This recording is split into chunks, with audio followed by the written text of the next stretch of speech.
Sonic CD doesn't have much of a story, they said, but this overlooks how the visuals and music are teeming with narrative, and Quartz Quadrant's Crystal Mining Cave is the tome at the center of it all. The present track has two main sections, each with their own chord progression. Interestingly, the bad future is based only on section A, while the good future is built only on the present section B. This way, the present track gives you a sampling of both potential futures that result from your actions. So what's happening in the present section A? It opens with the drum line so prominent you can't miss it, snapping along as the badniks report for work, for another shift of crystal harvesting underground, with these militant rolls on the snare drum.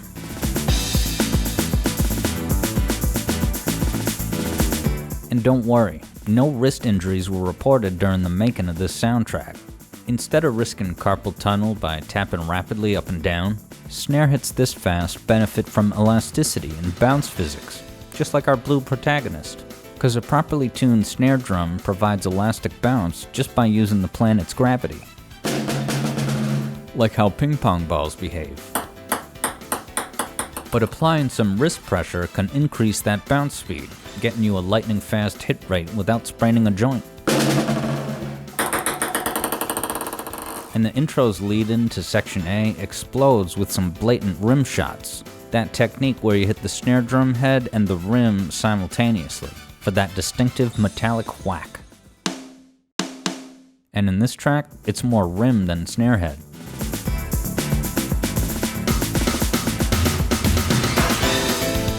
Section A settles into this speedy backbeat of 230 beats per minute.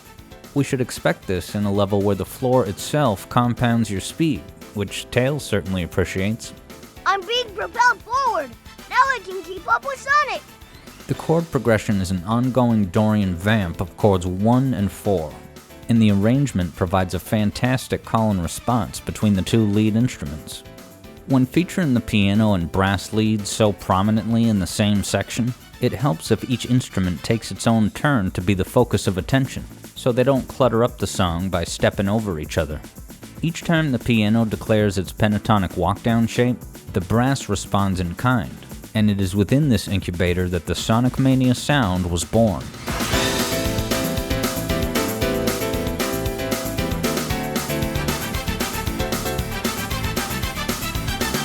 The composition provides significant variety in melodic progression, since each of the 4 repeating piano walkdowns are answered by a unique melody on the brass.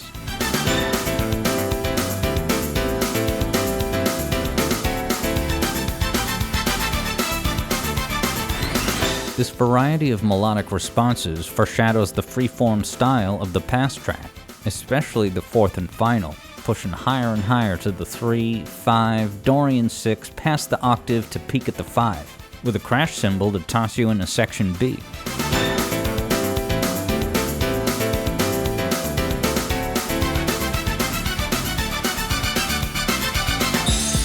Section B's chord progression serves as the basis of the Good Future track, a sequence outlined by arpeggios on the classical guitar. As distinct from a normal acoustic guitar with its steel strings, classical guitar strings are typically made of nylon, a synthetic plastic made from petroleum of all things, which Eggman's always on the lookout for in mineral-rich quadrants like these. These nylon strings are typically played by fingerpicking, instead of normal strumming with a pick. This makes for a softer, sophisticated sound. Who could forget the serene arpeggios on classical guitar at Zora's Domain? Grab a cocktail and a comfy spot by the pool.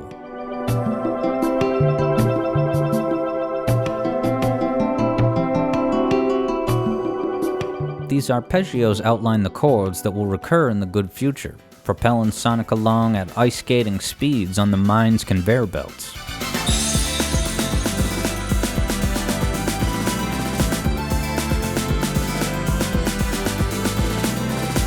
And don't forget that this is written in a minor key, because Section B's call and response sequence sorta hides it by centering its activity on the 3, which is the tonic home bass note of the relative major scale.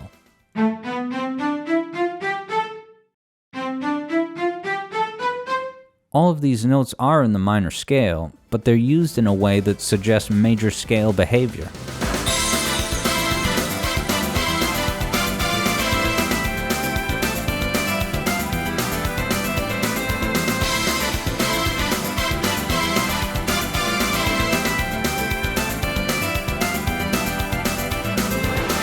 But we can only avoid the grim realities for so long, with the concluding minor 3-2-1 taking us right back to work in the mines.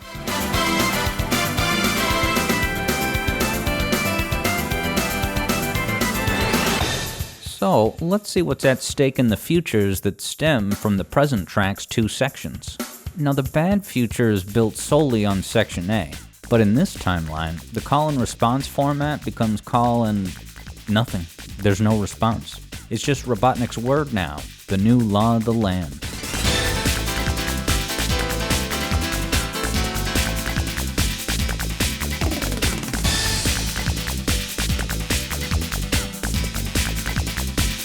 And the second non-response includes a vocal sample. Let's see if you can hear what it says.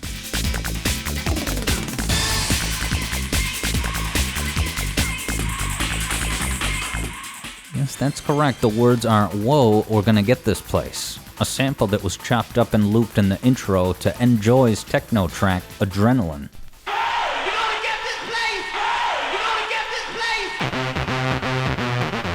Which itself was sampled from some impromptu stage banter during a Kiss concert, queuing up their song Hotter Than Hell. I tell y'all, we're gonna get this place hotter than hell! Does Gene Simmons know that Quartz Quadrant Bad Future is flooded with lava? Epic. This zone omits the hotter than heck clause, so is Sonic trying to get Quartz Quadrant back from this terrible fate? If so, he's gonna have to work overtime for it, because this double-time tempo sprint cranks the BPM up to a blazing 290.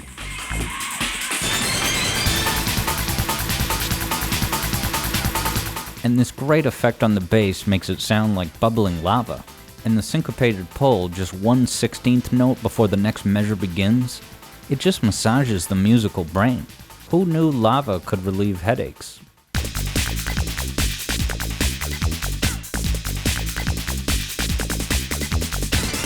Interesting that this same bass effect is used in the good future as well, but instead of the bad futures sticking rigidly to the pentatonic scale, the good future gets back some of the melodic agility heard at Collision Chaos.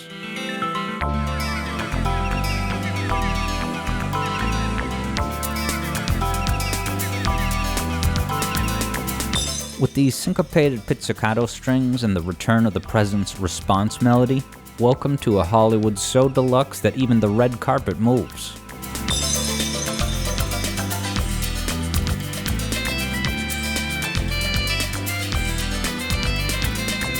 The chords from the present section B recur here, arranged so divinely that it nearly hides the fact of its minor key, especially starting off with the heavenly sound of this major 7th chord, with that major 7th interval held as the 6th of the following chord.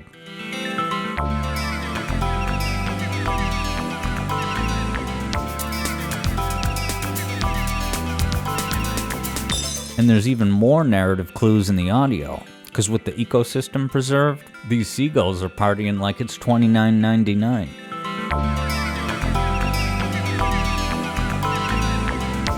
Although the Korg synthesizer that creates this sound classifies it as crickets, so decide for yourself which creature they sound like. But now that we've established the two realities at stake, we'll head back to prehistory, where the party is only getting started. Upon Sonic's arrival, the bass roars like an ancient force awakening, with the deep history of this quadrant's indigenous life, seagulls, trees, and spirits.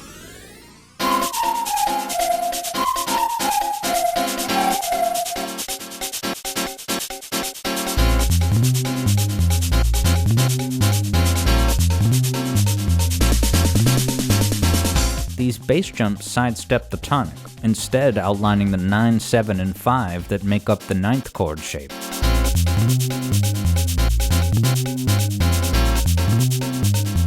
The call and response portion doesn't have as concrete of a melodic response, instead presenting an ocean of rhythm centered upon the clave. that rhythmic pattern letting you know that we're in Little Planet's version of Latin America. It differs from the standard 4/4 rhythm, which has quarter notes on each beat. 1, 2, 3, 4, 1, 2, 3, 4. But the clave involves this specific pattern of emphasized beats featuring 2 eighth notes, then 2 dotted eighths and an eighth, which is bound to sound familiar. 1, 2, 3, 4, 1, 2, 3, 4. This results in 2 unequal halves, and this asymmetry leads to the tension and release effect of a rubber band that tightens up then releases the energy. It's a perfect complement to the back and forth snap-back movement patterns of salsa dancing. Here's how it occurs in Quartz Quadrant.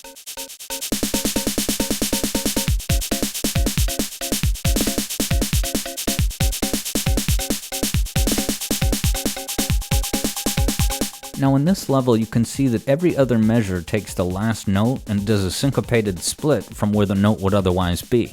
And feel free to experiment with variations on this shape while composing, because the sky's the limit, because even when your supporting melodies don't match it note for note, they can still reference the strong beats of the clave.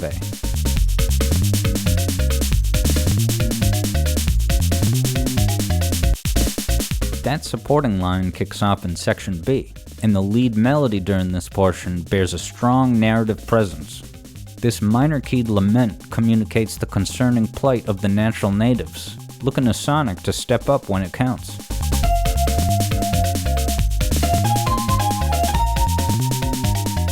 In terms of melodic progression, it might seem a little sus that we're just repeating the same melody 3 times, but the last iteration layers these notes a third above the core melody, and there's this one specific note singled out for a staccato accent, the fragile gem of the bayou.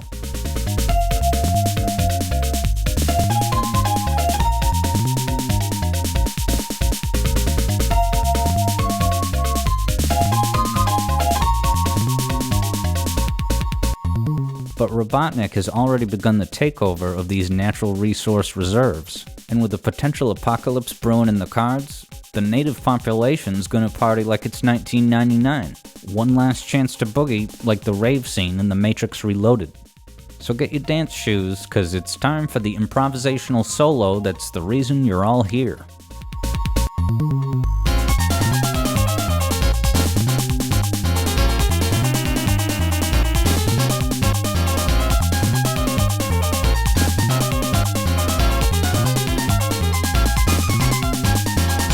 The game's original soundtrack is a tale of 2 composers, with the Quartz Quadrant track bearing the key hallmarks of Naofumi Hataya's compositional style.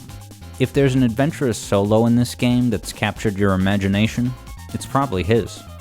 In comparison to Ogata's tendency towards synthetic instruments and melodic repetition, Hataya leans into acoustic, naturalistic textures that go wild in the best way during these freeform improvisational segments. Which is right at home in a game like this, because much has been said about Sonic CD's sprawling, interconnected level design, but the game doesn't pretend otherwise, and this off-the-wall solo conveys any number of wild paths and maneuvers. After all, this is a level with as many as 4 different levels of route options to take. Gotta love this wacky oscillation between the 4 and tritone, whipping back and forth as Sonic slides through these twisty, soft-serve tubes.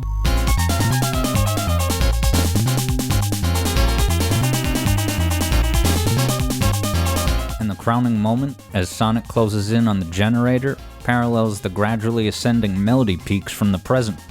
But instead of each new height pushing upward, this time it tumbles down diagonally with each jump instead.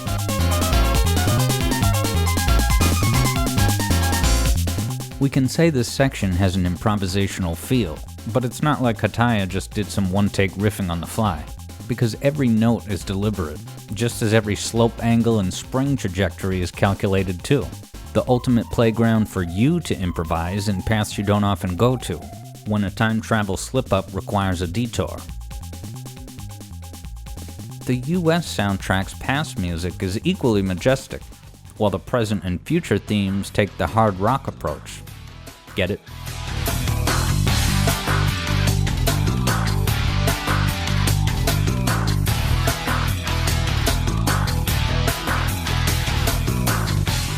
About that 1 to 6 chord change.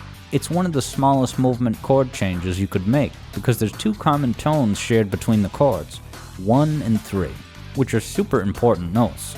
We're talking about the tonic home bass and the third that sets the mood. Since they're found in both of these chords, there's barely any traveling. You ain't gotta move. Let the conveyor belts do the work instead.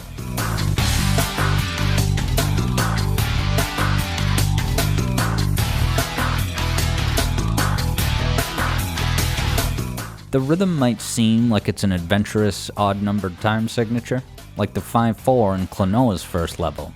But this track's 6/4 time is just a more bulky version of the 4/4 beats you know and love. Usually, a 4/4 beat structure is kick, snare, but Quartz Quadrant essentially inserts an additional kick beat after each snare, which adds up to a count of 6.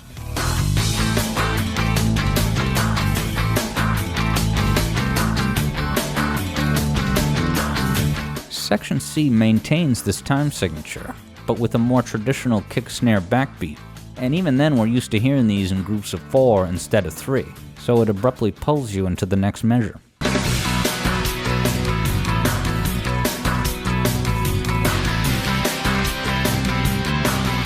And as it happens, the US present theme uses the same Dorian vamp chords from the original soundtrack. Always fun to beat Siva Gunner to the punch.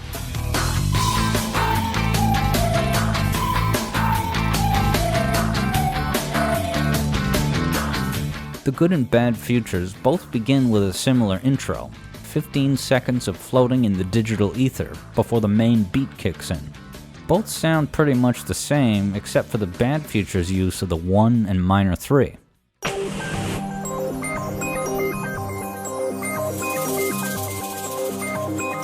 While the good future ether sounds largely the same except for using the more neutral 4 instead of the minor 3.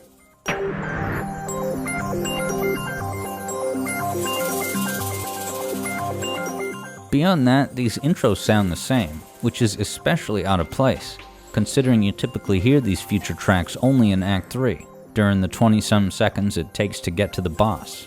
It's only around the 30-second mark of the track that the chords unique to each future even show up. The bad future side has the natural minor 1 to 5, shedding the raised 7th so often used in this situation.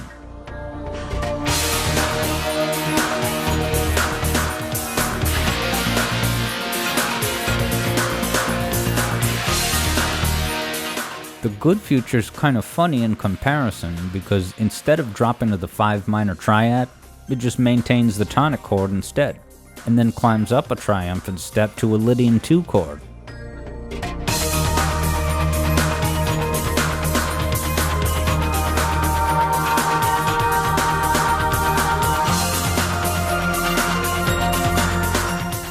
As the United States of Americans fracks its way through the 21st century, we can all do our part to protect Little Planet's quartz crystals, with a soundtrack to celebrate this wealth into the distant future.